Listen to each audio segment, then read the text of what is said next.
Class 11-এর Bangla পুঁইমাচা গল্পের MCQ first সেমেস্টারে যে সমস্ত এমসিকিউ ভেরি ভেরি ইম্পর্ট্যান্ট সেই প্রশ্নগুলি উত্তরসহ এখানে আলোচনা করা হলো। প্রথম প্রশ্ন, পুঁইমাচা গল্পটি কোন পত্রিকায় প্রকাশিত হয়? পুঁইমাচা প্রবাসী পত্রিকায় প্রকাশিত হয়। পুঁইমাচা গল্পটি কোন গ্রন্থ থেকে নেওয়া হয়েছে?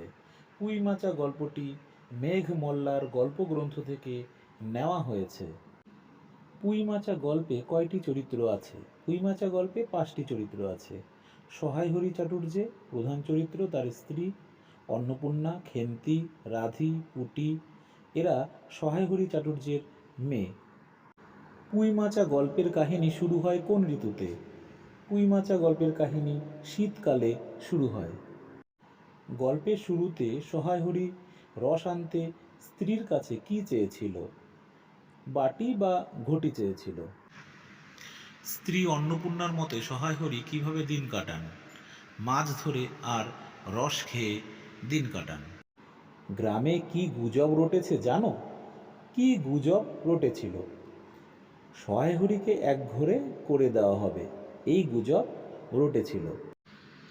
এসব কথা হয়েছে, কি কথা হয়েছিল? কোথায় কি কথা হয়েছিল? চৌধুরীদের চণ্ডীমণ্ডপে আলোচনা হয়েছিল সহায় হরিকে এক ঘরে করে দেওয়া হবে, কারণ তার মেয়ের আশীর্বাদ হয়ে গেছে কিন্তু বিয়ে হয়নি, এর জন্য। ধন্যবাদ। ভিডিওটি ভালো লাগলে লাইক, কমেন্ট, শেয়ার অবশ্যই করবে। চ্যানেলটিতে আরও বাংলা বিষয়ের ভিডিও আপলোড করা হবে, সঙ্গে থেকো।